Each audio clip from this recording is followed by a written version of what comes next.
What's up, everybody? We are back. Coop's Fantasy Football Fiasco, breaking down the divisions. And first and foremost, I just want to say, not sure if you guys saw it or not, but Fantasy Alarm won an award at the FSGA Best Mid-Size Video Content. Dude, shout out to the guys, Matt Deutsch and everybody behind the glass that helps put these together, put together cool intros, and to all the creators, Howard Bender, Britt, Kev Tompkins, everybody, it's a lot of work, man, but we're putting it together. We're trying to help you guys win your league. So awesome that to get that award, dude. And kind of, give us a little something for all the hard work we put in. But for those that don't know, here's what we're doing today. I'm going through every division. So we've got 3 divisions up already. NFC East already been done. Both the Souths are done. And I'm looking at the weapons, right? What's interesting for fantasy football? What's interesting for us? And I'm trying to figure out who's going to be here next year, who's leaving, where the opportunities are, right? And how we can take advantage right now in our dynasty leagues,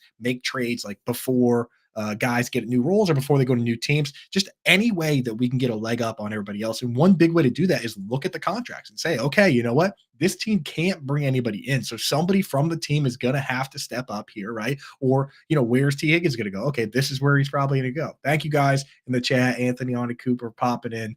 Love you guys and appreciate you. So here's how it's going to work. I'll bring up the first team as an example so you get a good idea.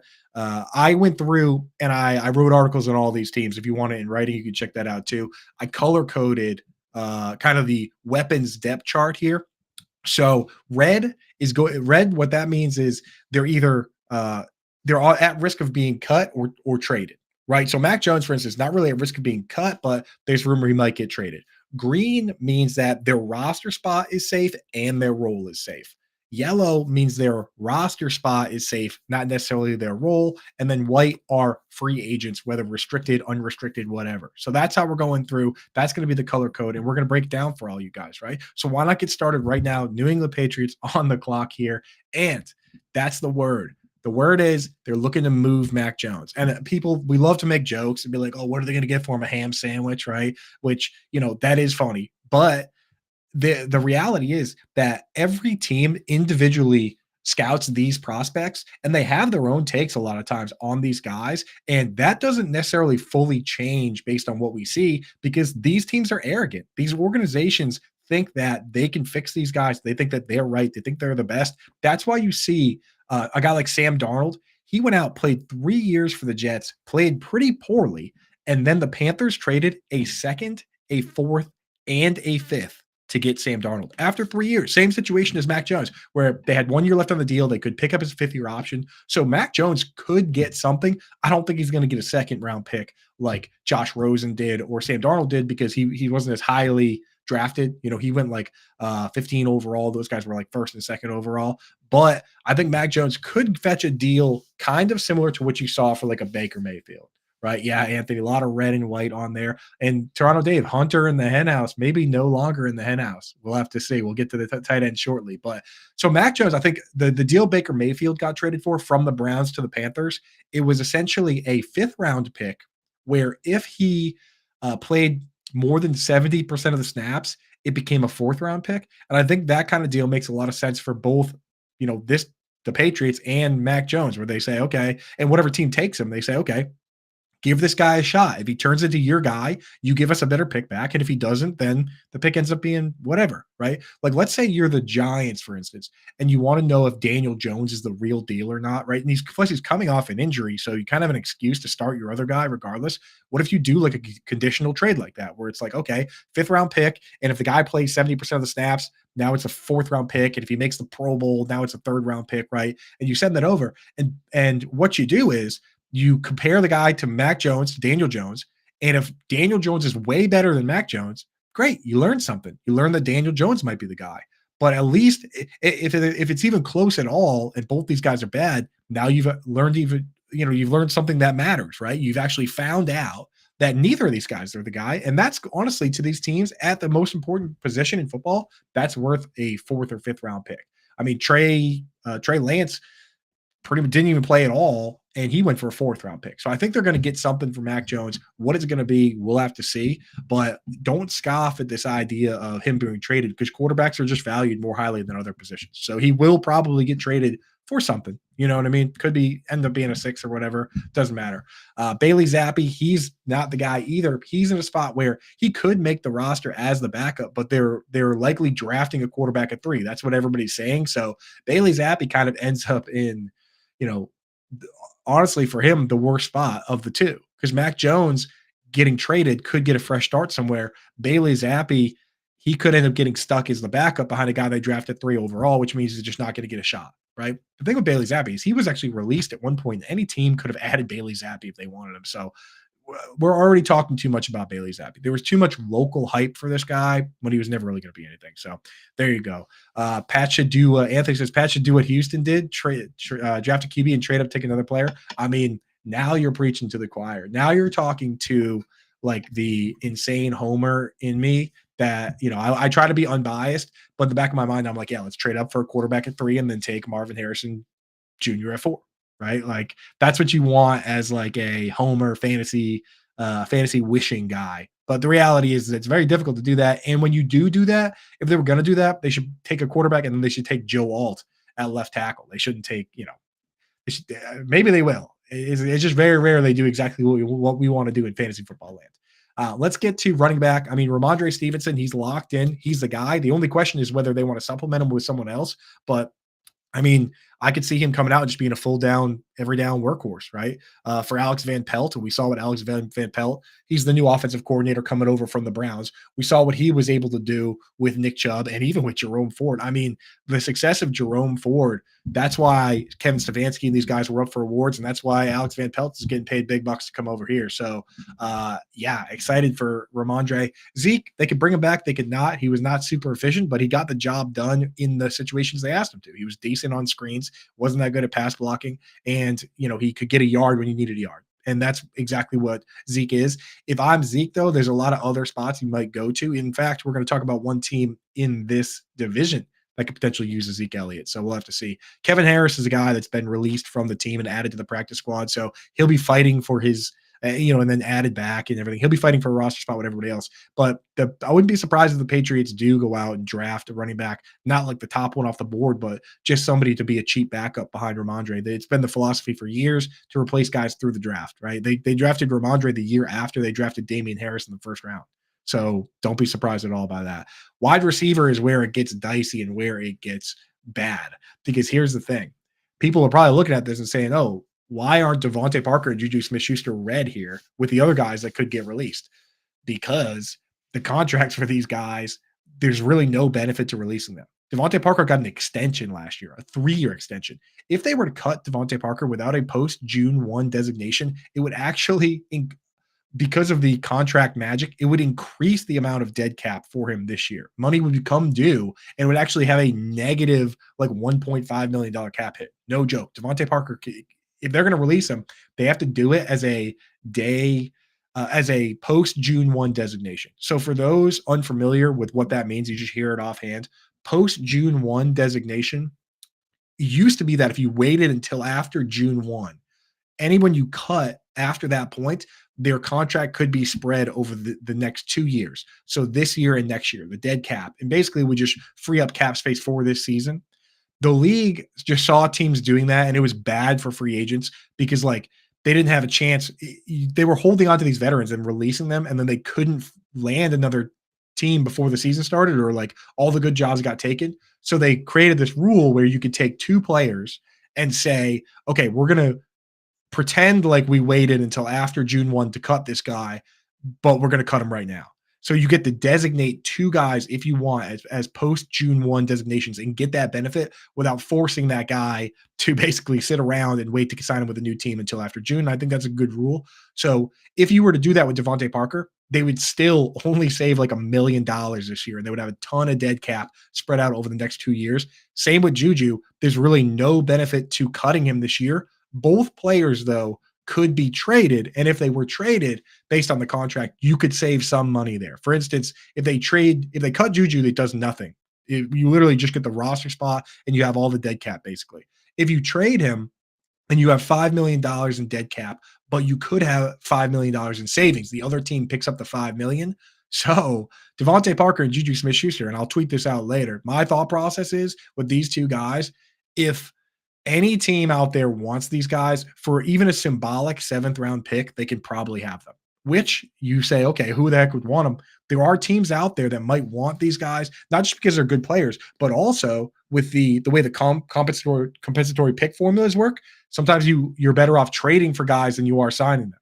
And I don't want to get too deep in the weeds here, but I will give an example. If the Bengals were to let T. Higgins walk for nothing and he were signed with another team, they would get a 3rd round comp pick back. But if they sign other players, that cancels out that comp pick, right? Incoming free agents. So if they trade for a guy like Juju or Devontae Parker, that doesn't cancel out that pick. So if you trade a 7th, it actually saves you a 3rd round comp pick, right? And it's exactly what the Patriots did when they traded for Devontae Parker because they had guys leaving, the defensive back that went to the Chargers.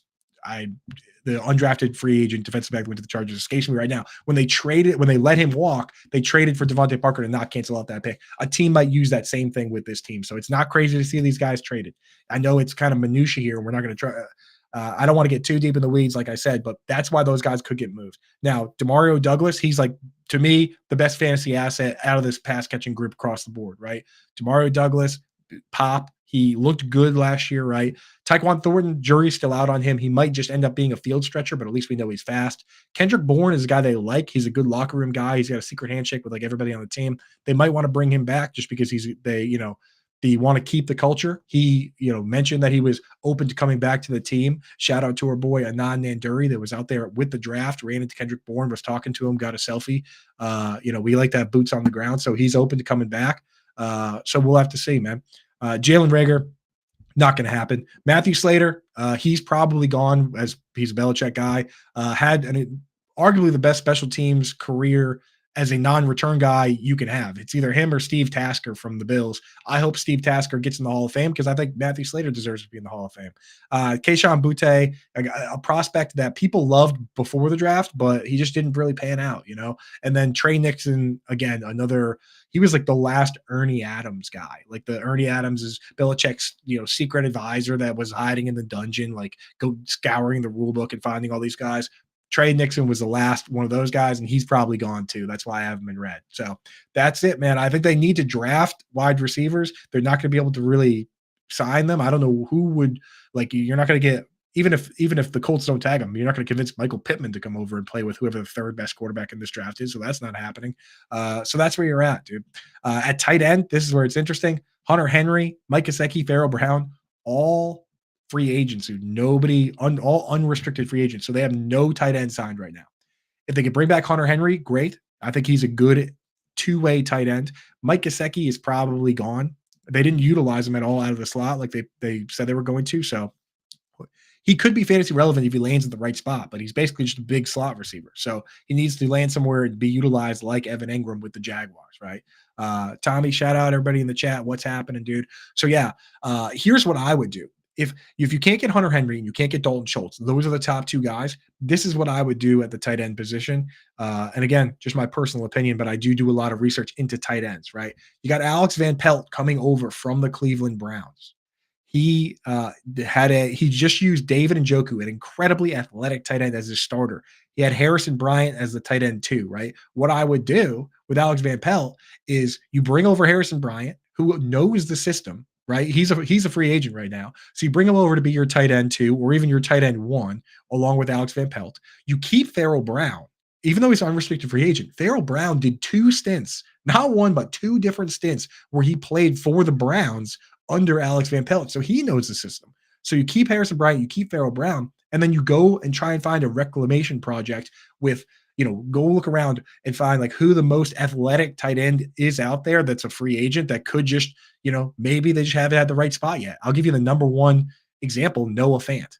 Noah Fant played for the Broncos, he's part of the Russell Wilson trade, ended up with the Seahawks. Seahawks have a bunch of weapons like DK Metcalf, Tyler Lockett. He just didn't really get a shot. This is a guy who ran a 4.5 40, super athletic. He could potentially be that David Njoku role if it pans out. If you can't get Noah Fant, I guess you could go for a Gerald Everett. He's going to be expensive. Or, guys like, Albert Okwuegbunam, super athletic tight end that's out there kind of floating around. So, again, Patriots, if they could draft a Brock Bowers or a Jatavian Sanders, I would love that. But That's how I would piece together this tight end room for cheap and try and build something Alex Van Pelt knows how to do. It would be Noah Fant as David Njoku, Harrison Bryant as Harrison Bryant, and Pharaoh Brown as a guy that's worked with Alex Van Pelt multiple times now, man. So there you go. That's what I would do on that front. And that's it for the New England Patriots, man. That's my team. I'm excited for these rebuild years. I'm excited to be an underdog again. And hopefully they bring in the right quarterback at 3. Or if they don't like 3 quarterbacks, they bring in Joe Alt or Marvin Harrison and just make the right call and build this team the right way. I don't think this team should really be trying to go all in and compete right away. They need to burn off some of these old contracts. They have to undo a lot of very weird things that Bill Belichick was doing, like the Devontae Parker extension and the Juju contract, right? So, like, I think they should focus on rebuilding the interior and offensive and defensive line and go that way, build up the quarterback. And then when it's time to compete, you go out and you spend up on luxury picks like wide receivers and running backs and cornerbacks and edge rushers, right? The best thing this team could do this year is come in dead last and to get another really good high-end player in the draft. So that's what we're looking at here.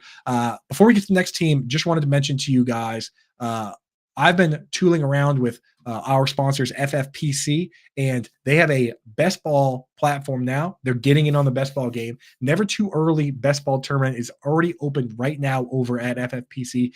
Drafts are available daily, 2-hour clock or 6-hour clock, or the sit and go 30-second clock if you really just want to bang out a draft. Those are scheduled in advance, so you can go get set up on that. Take a shot, either $25,000 or $10,000 grand prize. That's in the bid. Never Too Early best ball contest. They got some big prizes over there, man, and you can play high stakes games over there too. So you can hit this QR code that's right in front of my face, or go to myffpc.com. Use promo code Coop. COOP, they'll give you $25 off when you deposit $35 or more. So go get set up right now. We're doing, we already do our dynasty. We do our redrafts over there. We do our high stakes stuff, but we do the playoff contest. We do it all. So I'm like, I'm going to get in on the best ball too. It's never, for me, whatever you got, whatever contest you got, I'm going to play, I'm going to win. That's it, dude. So go over to myffpc.com, use promo code Coop, and you can win as well. We got some, draft contest things coming up too. So go get that checked out. We'll talk about the Dynasty Leagues a little later on. Now I want to get over. We just did the Patriots. For those just joining us, we're going through the AFC East. So let's get to the Bills here. Again, for those joining us, what we have here is the white players on the chart are free agents. The green players on the chart are guys that I believe are going to be not only be on the team, but have the same role and have a high-end role. The yellow players on the chart will be on the team, but their role could change, so their contracts are safe. And the red players are guys that could be released or traded, right? And people might look and say, oh my God, Stephon Diggs released. No. I'm going to get to Stephon Diggs. It's very intricate, but there's a reason he has to be red based on the rules I've made for myself. The red for traded or released. Shout out Tommy in the chat. Yeah, I did say I would win everything except a tomato eating contest. I did lose a bet to Tommy and have to eat a tomato like an apple on a show once. And that was, honestly, I'm kind of coming around on tomatoes, man. That might have been the day where I decided that tomatoes aren't so bad. When they're really ripe and good and with a little salt, not just eating one like an apple. That's insane. And I still have like seeds in my keyboard. Way more seeds than I thought when you eat an apple like that. Way more juice, way more seeds. But anyway, let's get to this team here. Josh Allen, not much to say at quarterback. He's locked in. He's the guy. The question is, what do they do with the backup, right? And it's interesting. Kyle Allen, is what he is. There's a name floating around out there all of a sudden that I think they could be very interested in bringing back, which is Mitch Trubisky. He did the one stop there. The plan was he was going to stop there, play behind Josh Allen, learn from the people they had, and then leave and try and be a starting quarterback again. And he did that with the Steelers. It didn't pan out. You know what? He might be content just being a backup now. They might be able to bring him back on a decent deal, and I think they liked him over there. In fact, I know he got along well, and the fans liked him. So I could see Mitch Trubisky landing over there. If not, maybe you bring Kyle Allen back, or you could go and try and get a mobile quarterback to keep the offense as close to what it is if Josh Allen goes down. So like Tyler Huntley is out there now. PJ Walker is an option. And then I guess, Matt Barkley is familiar with the team, but I don't know if they're going the Barkley route. But yeah, Josh Allen's locked in. Like, the thing is with this team, they need to free up cap space somewhere. So they're not going to go out and pay for like the even a Tyrod Taylor, they're not going to pay like $5 million for a backup because they're like $50 million in the hole right now. They got to free up money somewhere. So yeah, backup is not going to be a huge priority. Now, James Cook here at running back, he is in yellow. People don't like that because they love James Cook.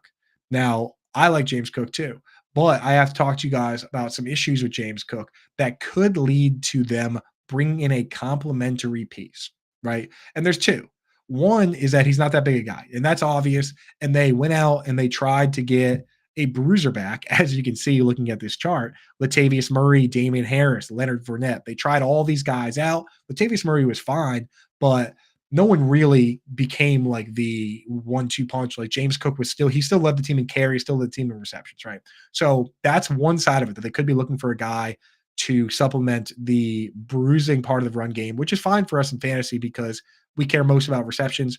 A target is worth more than a carry. It's been mathematically proven by Scott Barrett. So as long as getting those targets, we like it. Now, the other side of the coin here that is problematic is his pass blocking, where according to Pro Football Focus, James Cook graded out at running back 129 out of like 134 in pass blocking. He led up like 10 pressures, 2 sacks. He had a very difficult time pass blocking, to the point where Latavius Murray actually ended up playing more pass blocking snaps than James Cook on the season, especially down the stretch. They trusted Latavius Murray to understand the scheme and to get those snaps. And people might say, "Oh, I don't care about pass blocking. I care about running routes and receiving," which the thing is, to maximize your number, you have to be good at all of it, because if you can't be trusted for a 2-minute drill, you can't be trusted to be on the field for these pass block snaps, you're not going to be out there for the audibles, and you're not going to be out there for the checkdowns, and you're not going to be out there for those plays. So we need James Cook to figure out that part of the game.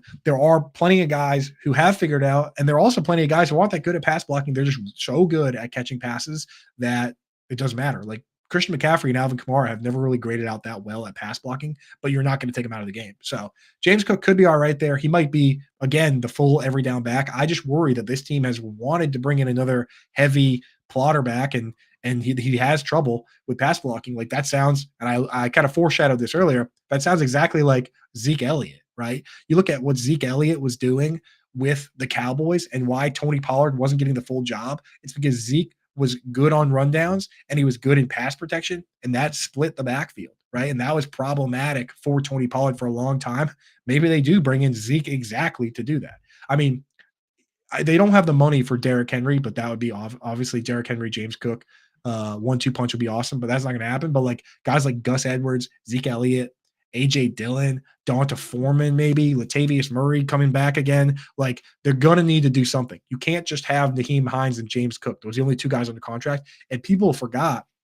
You might be like, wait a second, where was Nyheim Hines all year? Nyheim Hines, he had that accident where he was sitting on a jet ski and somebody ran into him and basically tore his ACL.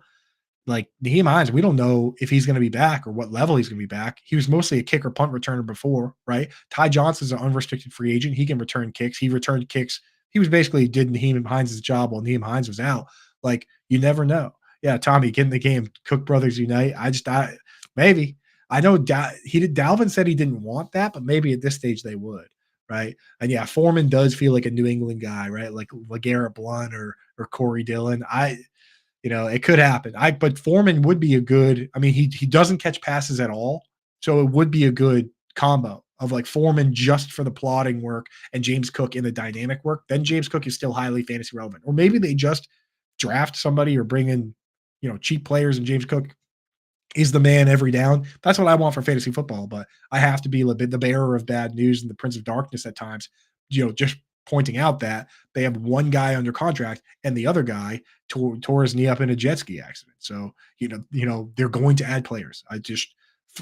Spoiler alert, there's going to be more running backs than that. So that's it for running backs. On the wide receivers, and I accidentally put running back next to Stephon Diggs. He is, in fact, a wide receiver.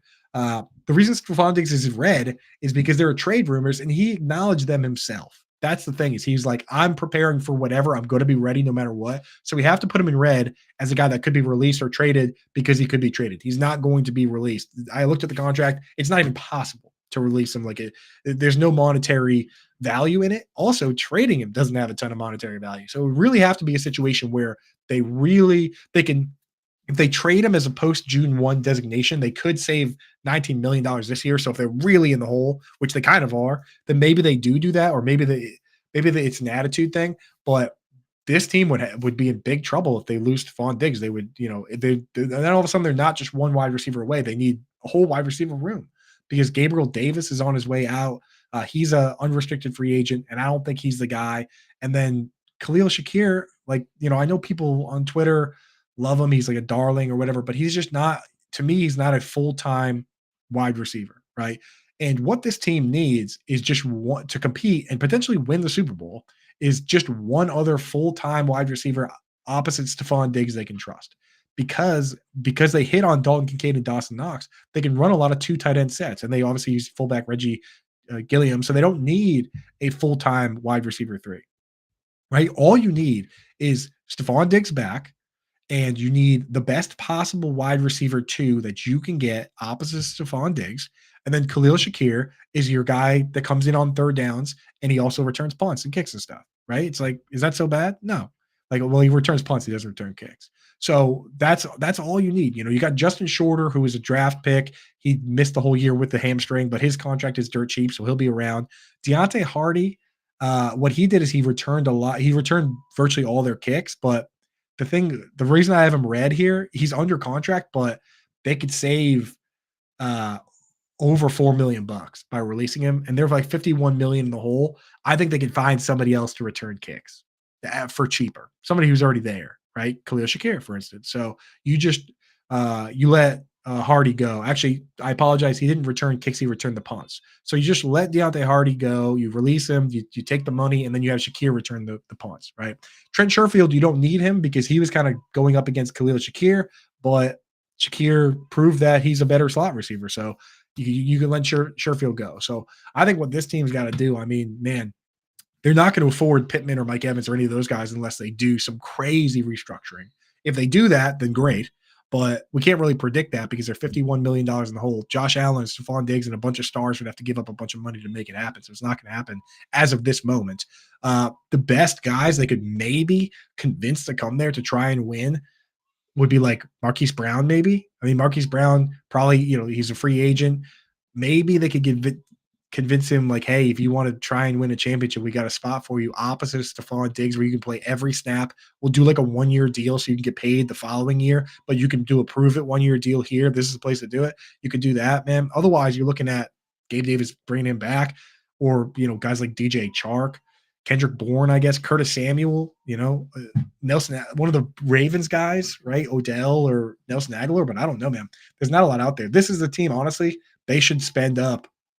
You bring Diggs back, and then you draft a wide receiver as high as possible. Let me know in the chat if you guys have anybody you think, obviously Marvin Harrison and Malik Neighbors are probably going to go way too early for the Bills unless they trade up. But like, if you think there's a guy that would be a great fit, let me know in the chat. I'd love to hear what you guys think on that. I'm going to dig into the prospects right after we finish up this free agency stuff, but I think this stuff is so important to me. It helps me figure out what the landing spots are going to be, and then I can start looking at the types of players we got out there and start assigning them to different teams, right? It's a huge part of my process. So, but that's it for wide receivers, man. At tight end, I love Dalton Kincaid, and Dalton Kincaid to me is a huge buy at fantasy football, specifically because this team has no money. And it's going to be very difficult for them to go out and just get a second pass catcher. I think right now he is the second best pass catcher on the team. So because if it was a team with a ton of money that needed a wide receiver 2, or they had like the 5th pick in the draft, then you're worried for Kincaid because you say, oh man, they're definitely going to bring somebody in. But in this case, they're so strapped, they're probably looking at Kincaid and they're saying, hey man, like, we need you to step up and be a dog. And the thing is, because Sam Laporta had such a good year, it kind of makes us forget that Dalton Kincaid quietly had the most receptions a Bills tight end has ever had in the history of ever, right? No Bills tight end had more catches than Dalton Kincaid this year. So if there was no Sam Laporta, we'd be going crazy about his rookie season because rookie tight ends very rarely do anything at all. So I'm excited about Kincaid. I think he's a buy right now. Absolutely. I mean, we do this every year where we say, oh, Sam Laporta is going to have a better career than Dalton Kincaid. That's a fact. And we don't know that for sure. We've seen this all the time. In 2010, Mike Williams, not the Chargers Mike Williams, the Bucs Mike Williams, came out and had the best rookie year of any wide receiver by far. He had like 1,000 yards, like 9 touchdowns. Mike Williams, 2010. And the other wide receivers from that class were Dez Bryant and Demaryius Thomas and Antonio Brown and Emmanuel Sanders and Eric Decker and Golden Tate. And when all was said and done, the Bucks, Mike Williams, actually ended up on the Bills at the end of his career, and he was nobody even remembers. He's not even the top Mike Williams wide receiver we think of when someone says wide receiver Mike Williams, right? So just keep in mind, whoever has the best rookie year, that doesn't mean that they're going to have the best career. And Dalton Kincaid, at the end of the day, could easily end up being the best tight end from this draft class. And I don't think that's crazy at all. So go out and buy Dalton Kincaid, pay a cheaper price than you're going to pay for Sam Laporta. That's for sure. Dalton Kincaid, we're in. We like him, right? Dawson Knox, he's going to be there. He's in green because like he's not going anywhere. And he's going to be, they're going to run a lot of 2 tight end sets. So we're going to see plenty of Dawson Knox. We're going to see plenty of Dalton Kincaid, but Dalton Kincaid plays more wide receiver, Knox more inline. What up, Stacks? Thanks for joining us, brother. Thanks for popping in. Here's what we're doing. If you're just getting here, man, we're going through, we're hitting on everybody in free agency. Who's locked in? The green guys are locked into the team and their role. The white guys are free agents. The yellow guys are going to be on the team, but we don't know if they're going to have the same role or what their role is going to be. And the red guys, they could be released. They could be traded. So don't be scared that Stephon Diggs is listed as red. He acknowledged trade rumors himself. So that's why he's there. So that's the Bills, man. That's the rundown on this team. If you want to take advantage, I might as well say right now, because I just gave you, well, I got rid of the wrong person there. I got to put myself up. I gave you the whole spiel right now on why I love Dalton Kincaid and why I'm looking to buy him at his current price, either trade for him, get him in a startup, or maybe acquire a team that already has him. I just laid that all out. If you want to take advantage of that, if you're not playing Dynasty fantasy football right now, where we're still out there doing all sorts of trades and moves, everybody else that does like casual gamers that do redraft, they're done, and they're just kind of speculating or like talking about the draft. We're still playing. Like if you play Dynasty, we play all year. I play over at FFPC.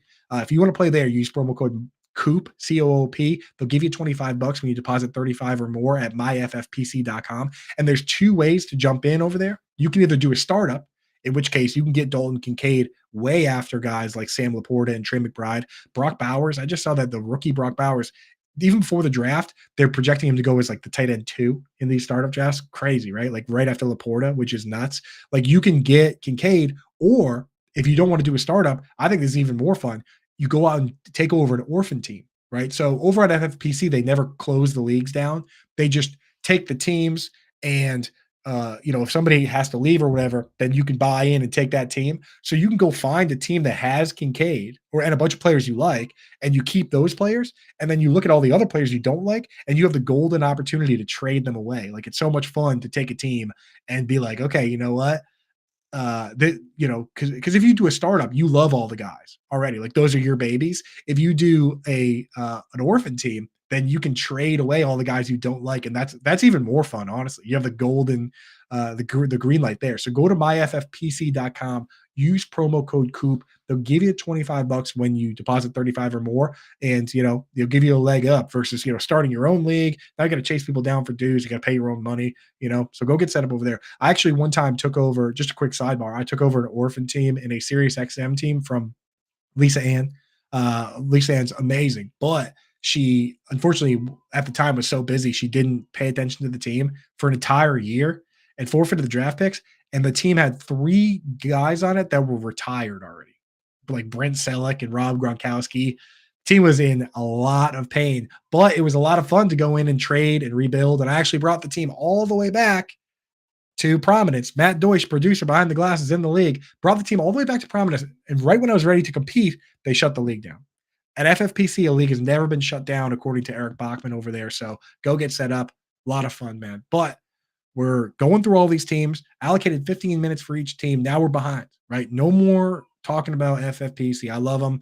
We all got them all set up. From here on out, we're just talking football. So we just did the Bills. Next team up is going to be the Miami Dolphins. And I'll tell you what, with the Bills and the Dolphins, and this is kind of tough to stomach as an NFL fan to hear this, your team could have won and you have virtually all the pieces in place. You just didn't.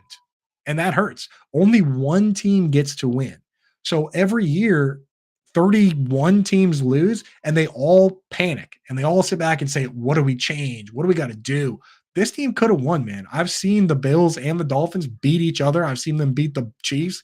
Actually, I don't know if Tua's ever beat the Chiefs, but I've seen the Bills beat the Chiefs. I've seen the Dolphins beat the Ravens. I've seen them beat the Bengals without Joe Burrow. But I mean, like these teams we know that these teams can compete and they have a lot of the weapons already in place. So my advice, if you're a fan, don't panic. You know what I mean? This happened to Philip Rivers never won because he was going to give it up against Peyton Manning and Tom Brady and Drew Brees and Aaron Rodgers. It's like it's tough, man. It's tough to win. So just enjoy that your team is good and don't panic in the offseason if they don't make a ton of crazy moves. Like the team as is can probably win. I'm going to get to the one big move for this team that I would do at tight end. So a little alluding there. But first, let's look at the other positions.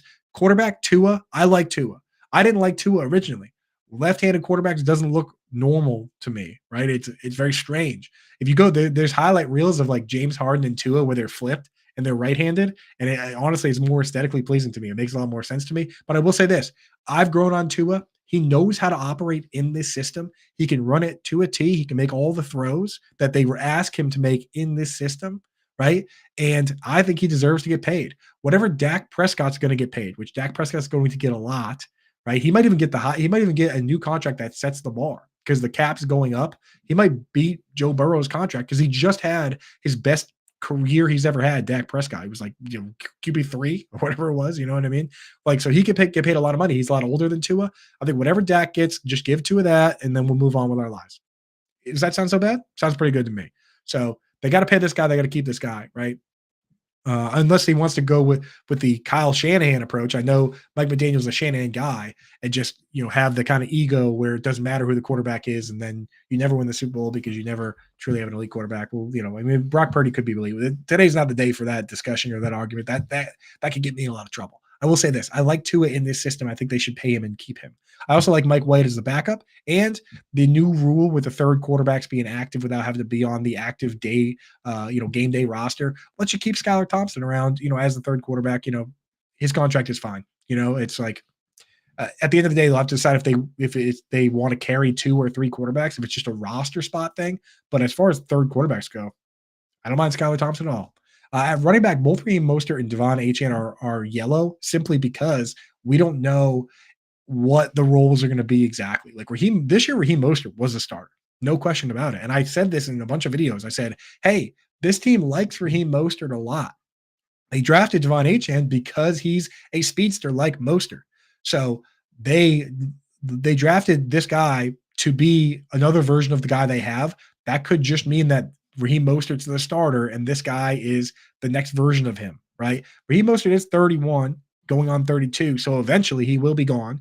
But this year he's still there. So it could just – honestly, there's no reason not to do it in a similar fashion to the way they did it and just kind of split the carries. It's not ideal for fantasy, but this offense with the, Teron Armstead at left tackle and Alec Ingold at fullback is conducive to running the football, and they're going to do a lot of great things. So I'll draft both of them. I don't care. They're both awesome. In Dynasty, obviously, Devon Achane, like at some point, it's going to be fully wheels up for him when Mostert is either hurt or gone.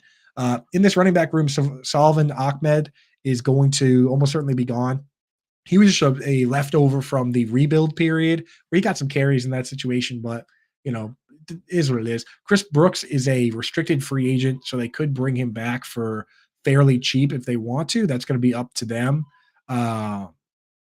So actually, he's an undrafted free agent that could be released with next to no money. I have him labeled incorrectly in there now that I think of it. He's still technically on the team, but he could be released with next to nothing. We'll have to see. I mean, I think they keep him around just because he's on a fairly cheap deal. Jeff Wilson's the one I could see them releasing. I know they like Wilson. Mike McDaniel liked him going back to the time with the 49ers. But the fact of the matter is that he's due $3.78 million, and $3 million of that can come off the books if they release him. And this team is in the hole for cap money, just like pretty deep in the hole. So they're going to need to do something to even it out. And every penny counts. And Jeff Wilson, he was honestly a healthy. He got hurt, and then when he came back, he was a healthy scratch for some games. So it's like he's the highest paid running back on the team right now. Believe it or not, Jeff Wilson is paid. He's getting more than Raheem Mostert. Achane's on a rookie deal. So if you got a guy that's your highest paid running back, he's not really doing anything, And but they might be able to have him renegotiate to free up some money and stick around. That would probably be great for everybody. At wide receiver, Anthony pointed out in the chat. This is what I love about some of these teams that are using this Shanahan tree offense is that they bring in a fullback and they use the fullback a ton. Alec Ingold played almost 40% of the snaps. That means that the targets are highly consolidated at the top because the third wide receiver does not play much. Juwan Jennings does not play much. Braxton Berrios does not play much, right? So the setup they had was this. Tyreek Hill and Jalen Waddle are the two full-time guys out there on the outside running high A-dot routes. Braxton Berrios plays in the slot, and he also returns kicks. In fact, he returned virtually every kick and punch for this team, which makes him a valuable player. And then Cedrick Wilson was the next man up. So when Tyreek Hill or Jalen Waddle got hurt, and both of them did at certain points, Braxton Berrios did not play more. Cedrick Wilson took over. So that's the way they want it. They want to have like the understudy for the two big dogs. Both those guys are free agents. If Berrios comes back, he's almost certainly to be the slot guy and return all the kicks and punts. It would have to be an affordable deal because they're the salary cap situation. But I mean, having a guy that can do both and play slot, that is valuable. It saves you a lot of roster spots. So I could see them bringing Braxton Berrios back on an affordable deal. With Cedrick Wilson, they overpaid him in the first place. The production they got from him for the contract that they offered him was not ideal. Like I don't see a world where they bring back Cedrick Wilson, man. He didn't live up to the contract. He's an unrestricted free agent. I say bye-bye to him. With these other guys, River Cracraft, he's kind of just floating around, right? Like he caught a couple touchdown passes, but like to me, he's not a guy you have to bring back. And Eric Ezukanma, he's the weirdest one of all because he ended up on the non NFL injury list because he re-aggravated an injury that he suffered in college, a neck injury. And I guess the rule is if the original injury is from something off the field, and you have to have it this way because let's say you go out and hurt your knee on a jet ski like Nyheim Hines, and then you come and play football, and then you say, "Oh, I hurt my knee again." Like you didn't hurt your knee playing football, you hurt it on the jet ski. That's what happened with EE here. Is he hurt his neck in college and then re-aggravated it, but it's technically a college injury. So they had to put him on the NFI list. And because the rules are different on that, he didn't get a chance to play all year. Never got cleared. The rules for clearing these guys is a lot stricter because you have to make sure if we're going to pay out insurance and all these things for this guy, is the injury an NFL injury at work or is it an injury that you brought with you? So I don't know. He tweeted out, I want to play football. We'll have to see what his role is going to be and if he can come back and make the team. But he's just a weird guy. In fantasy football, I'm not interested in anybody except Tyreek Hill and Jalen Waddle. That's the bottom line because they don't use a lot of three wide receiver sets. They use a ton of fullback, and that's the way. Now, tight end, this is where it's most interesting for the Miami Dolphins. 100%. If I'm the Miami Dolphins, the missing piece to the puzzle of the weapons is the two-way tight end, right? You look at the offense they run, it's the same offense they run with the 49ers, right? George Kittle is the perfect two-way tight end. He can block, he can catch. This team they inherited had two tight ends. They had Mike Gesicki and Durham Smythe. Mike Gesicki can catch, but he can't block. Durham Smythe can block, can't really catch. The blocking was more important to them, which is why they kept Durham Smythe and they let Mike Gesicki leave. I think the biggest mistake the Miami Dolphins made last year in free agency was not addressing the position, and they should have gotten Dalton Schultz, but the curveball is that the Houston Texans hired a bunch of 49ers coaches as well, and D'Amico Ryans and Bobby Slowick, and they run the same offense, and they said, Dalton Schultz is perfect for this. He's a two-way tight end. We're going to pay Dalton Schultz, right? So the Dolphins missed out on the Schultz wagon. Schultz is now an unrestricted free agent. If the Houston Texans do not sign Dalton Schultz, the Miami Dolphins should roll out the red carpet immediately for this player. He is a true two-way tight end, unlike Durham Smythe, and he knows the system because he just played for Bobby Slowick, right? And you couldn't find a more perfect player for the Miami Dolphins. If they can't get Dalton Schultz, if the Texans bring Schultz back, the only other good two-way tight end really available in free agency is Hunter Henry. And I think that if Dalton Schultz it goes back to the Texans, you should immediately be calling Hunter Henry and bring Hunter Henry in to be the discount version of George Kittle in this offense. And then Durham Smythe can be the Charlie Warner which is the guy behind George Kittle. It's basically just like all he does is block. That's perfect for Durham Smythe, right? That's the way it should be. So after that, I mean, like Gerald Everett doesn't block well enough. But obviously, Mike Gesicki is never coming back to the Dolphins, right? It's like Austin Hooper. Who else is there? If they're not going to draft somebody, it's Dalton Schultz or it's Hunter Henry, or else this team is just rolling once again into a season with an offense that isn't complete. It's not the offense that they want to run. So for this team, I don't care about the wide receiver three. They don't need to spend up at wide receiver three. A lot of people look at it and say, oh, if they just had a third wide receiver, that player isn't a full-time player. Durham Smythe blew all these other guys, Cedrick Wilson, Braxton Berrios, out of the water when it comes to snaps. And he didn't do anything. He had one game with 5 catches. He had like 5 games with no catches. Like, you got to get a better guy in that particular role in this offense. That is the number one priority for the Miami Dolphins. And as a Patriots fan, I don't want to see him do it. I don't want to see him get Dalton Schultz or Hunter Henry, but I acknowledge that that's what they should be doing. That's what they should be doing. And if they, in the draft, they have to focus on a two-way tight end. Brock Bowers, I'm not even sure. Like, people are screaming for Brock Bowers for that position. He is, to me, ideally plays a lot of, slot. He plays a lot of wide receiver. I'm not even sure he's the best fit for this. Like, they don't need the pass catching as much. They just need a really good blocker that can catch passes better than Durham Smythe, which is Dalton Schultz or Hunter Henry, right? So there you go. That's the Miami Dolphins. Alec Ingold is a key part of this team. Just to wrap it up, what's interesting is now these teams that are using the Shanahan offense and coaching tree, the first thing they do is go get a fullback. One of the first things this team did is they went to get Teron Armstead to be their Trent Williams, and they went to get Alec Ingold to be their Kyle Juszczyk.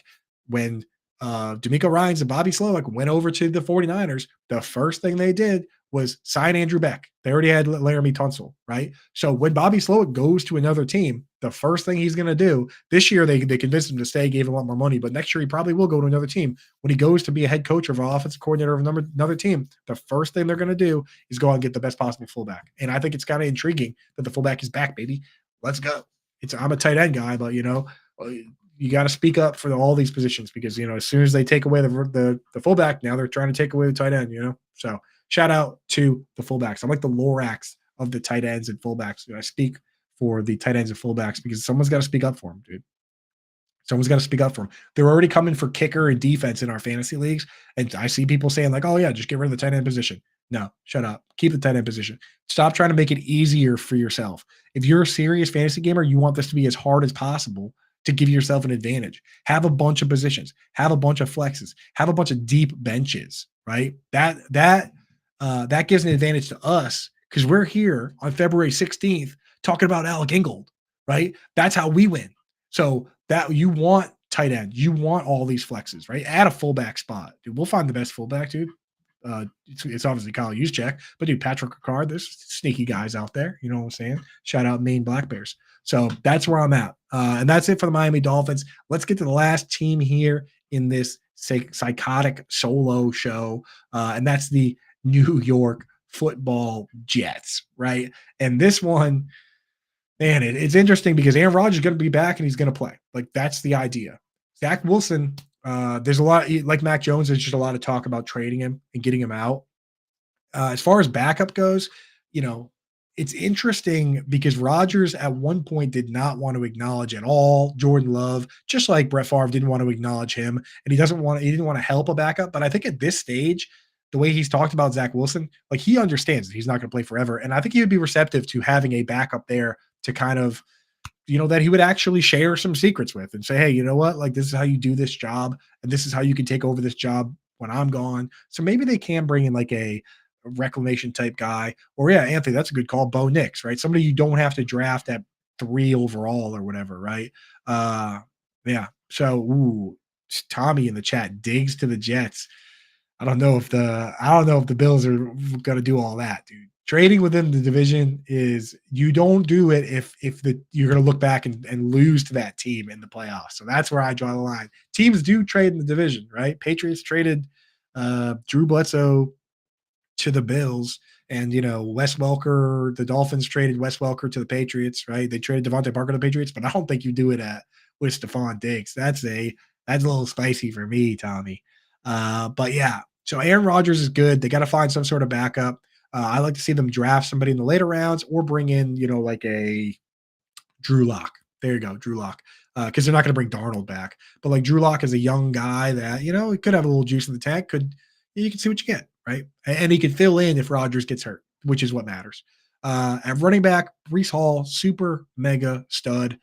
Came back from the ACL, actually finishes like RB2. So like Breece Hall, hopefully you were able to get a hold of it. It's so hard to trade for guys when they get hurt.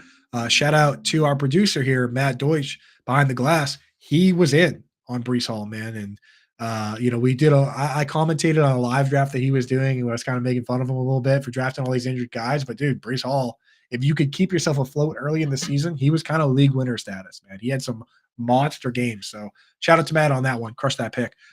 Is he Abanikanda? Israel Abanikanda? I like him.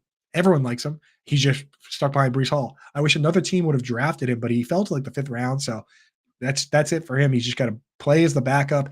He actually is a pretty decent handcuff, in my opinion, right? If Breece Hall goes down, I kind of like the idea of Izzy, Xavier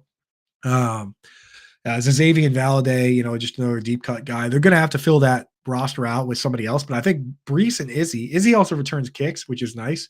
So, you really just need maybe a thick boy plotter, or somebody that also like the perfect third running back for this team is probably honestly somebody who plays on like 5 special teams units, right? Somebody that's on punt, kick, both punts, both kicks, the extra points or whatever, like that would be a good guy to have because I like the 2 guys at the top. So I think they're all right, man. I go through all these teams and I've just been bashing on like, they're going to replace this guy or they're going to take away some of his work or blah, blah, blah. It's nice to be able to say, hey, you know what? I like these 2 players and I think they should just leave it, wide receiver, Garrett Wilson, super mega star. He's going to have big seasons when he has a real quarterback. There's a lot of that going around in this league. Terry McLaurin, hopefully finally going to get a decent quarterback for the first time ever. Right. But it happens, man. Quarterback matters. You can't throw the ball yourself. Garrett Wilson is a very good player and he's going to be very good. The thing is, you can't really get him. You can't really trade for him because the person that has him still believes in him. So there's no buy low on Garrett Wilson. You have to buy high. I'm willing to buy high. Right. So then I want to skip to Alan Lazard here. Yeah, man. Alan Lazard. So because he's best friends with Rodgers, he's probably going to be there. I would love to see them bring in a better second wide receiver. I think that this has been a flaw of Rodgers, that he's so good and has his loyalty to guys that maybe aren't that good. Like, throwing 13 touchdowns to James Jones that one year was kind of weird. He did have super mega stars when they won, like Jordy Nelson and Greg Jennings and all these guys. But now I think he might be confusing guys being actually really good with Rodgers being the, 3-time back-to-back MVP. So like Robert Tonyan and Alan Lazard, Randall Cobb, I don't know, man. I don't like it, but he's probably going to be there. Here's a crazy stat for you. Alan Lazard, his cap hit this year is more than all the Packers pass catchers combined. So Alan Lazard, his cap hit right now is more than if you added up Dontavian Wicks, Christian Watson, Romeo Doubs, Jaden Reed, Bo Melton, Luke Musgrave, and Tucker Kraft. If you add all those up, it still comes up to shorter than the $13 million that Alan Lazard is due. That's what drafting can do for you. And I think this team is in a position to potentially draft a wide receiver or go after one in free agency, to be the other guy. Xavier Gibson, I actually don't mind him as a slot guy. Like ideally, you would just find a way to not have Lazard, and it would be Garrett Wilson and then another good wide receiver with Gibson in the slot. Gibson's not a bad slot guy, and he returned virtually every punt and kick for this team. So he's a valuable player. I mean, in an ideal world, he's your wide receiver 4, and you have like a high end because Garrett Wilson plays a ton of slot. Garrett Wilson actually plays the same way as CeeDee Lamb and Keenan Allen and Cooper Kupp, and Chris Godwin, where if it's 3 wide receivers out there, he's in the slot. And then if you bring in 2 tight ends or a fullback, whatever, and there's only 2 wide receivers, he moves outside. So he actually led the team in slot snaps. That's the best configuration for fantasy football upside. Is the guy, I just think of the names I just mentioned, Cooper Kupp and Keenan Allen and all these guys. Like that's the best setup. So Garrett Wilson's good there, and it lets you be flexible. Like they need a big split end, which is Alan Lazard. But if they had like T. Higgins, that'd be great, but it's not going to happen, right? And then and then you want just the other guy can either be a field stretcher or another slot guy. pick and choose, but like, I don't know. I think they need to do more there. These other guys, Charles Irvin, Jason Brownlee actually was okay, but like he's just like the way off depth guy that you only use if in case of emergency, right? At tight end, Tyler Conklin, lame. CJ Uzoma probably getting released. I actually, in my world where it's very deep dynasty leagues, I have no Tyler Conklin and I have no CJ Uzoma and I have no Jeremy Rucker, but I do have some Kenny Yoboa and I do have some Zach Kuntz because these guys are actually athletic, incredibly athletic. In fact, if we talk about Yaboa and Zach Kuntz, and they profile more as like pass catchers and wide receivers, they're very raw talents. But like, not saying they're going to score more points than Tyler Conklin this year, but I'm saying that Tyler Conklin is just not the guy who's ever going to like really break into the top 5 or 6 or 7 or top 10 at any point. I just don't think he's that good. He's not particularly fast. He's more of a blocker type guy. He doesn't break tackles. He's just not that guy to me. Sorry, Tyler Conklin. Sorry to Tyler Conklin's parents if you're listening to the show. I mean, your son's doing very well. He's a multimillionaire starting tight end for a real NFL team. So like, whatever I say doesn't matter. It's fantasy football. He doesn't have any upside. Whereas these other guys, I just like stashing him and saying, what if this guy does get a chance at some point? And now the rubber meets the road with the athleticism and the opportunity. That's how we found guys like Logan Thomas, who was a converted quarterback and just had to learn the position. And then when he finally got the shot, he was awesome. Darren Waller was drafted as a wide receiver, washed out of the league on drugs, came back as a tight end, and was awesome. So that's what we look for, man. So that's why I'm like, you know what? I'd rather pay nothing to stash these other guys for free than pay whatever it costs for Tyler Conklin, which I imagine is something. So that's it here. And might as well hit this last question in the chat. If anybody has chat questions, feel free to throw them out. I know I'm like psychotically yelling into the mic every Friday for these shows and kind of like, like drooling and spitting. But if you have questions, throw them in there. We can talk about whatever you guys want to talk about. This is just what I'm working on. It's how I get ready for the season. It's how I get ready for free agency. It's how I get ready for the draft. Free agency opens in less than 30 days. It opens on March 11th. That's why we got to go through these now. In fact, one of these weeks, I'm going to have to do 2. I might do 2 in the same week, do like a special edition Thursday show or something like that. So that's where we're at. Anthony in the chat. Matt, if you could pull that question up, throw it on the screen. He says, Dynasty question, Coop/chat. Have a super flex team with Rodgers and Russell Wilson, assuming Russell, not Zach. Try to move the package while I have some Rodgers value. QBs are Dak, Love, Carr, and Rodgers. Yeah, I would absolutely do that. What I would do, so you keep Dak, Love, and Carr.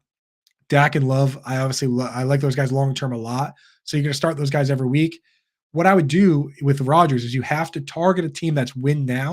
And you have to be very careful that you're not giving a team that you're competing with the key piece to beat you. But I'm not sure Rodgers is even that. But no like rebuilding team. You go through and look at all the teams that have a bunch of draft picks and a bunch of young players. They're not going to trade for Rodgers. You have to find the person in your league that thinks he's a win now team and sell him Rodgers for whatever you can get back, right? And just try and make sure it's either something for you that's going to help you long term or help you right now.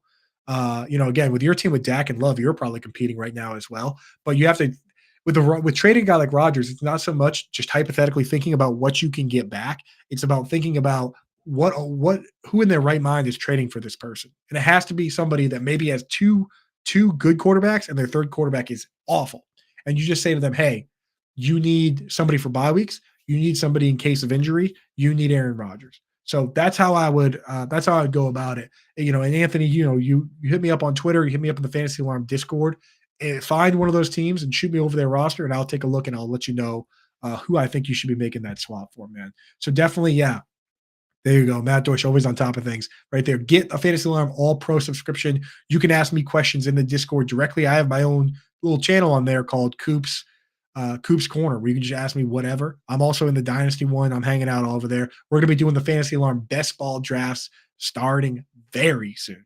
So make sure you're set up with FFPC as well. Use code Coop, COOP, over myffpc.com. But that's it. Didn't feel like an hour, but it was a full hour on 4 teams and what's going on in free agency. So thank you in the chat for hanging out as always. Matt, thank you behind the glass. Thank you, especially all you guys, for making Fantasy Alarm, what it is and what it's been, and allowing us to do these shows that just won an award, that just won an award at the Fantasy Sports Gaming Association conference in Vegas. Matt was there. Howard Bender was there. Usually I go. I wasn't there this time. We won an award for best video content for a mid-sized company, man. So, and that doesn't happen without you guys. Like, I'm here doing what I do, but without you guys, nobody sees it. We don't have an opportunity to do it. So thank you guys so much. Cheers. And I'll catch you guys on Wednesday of next week.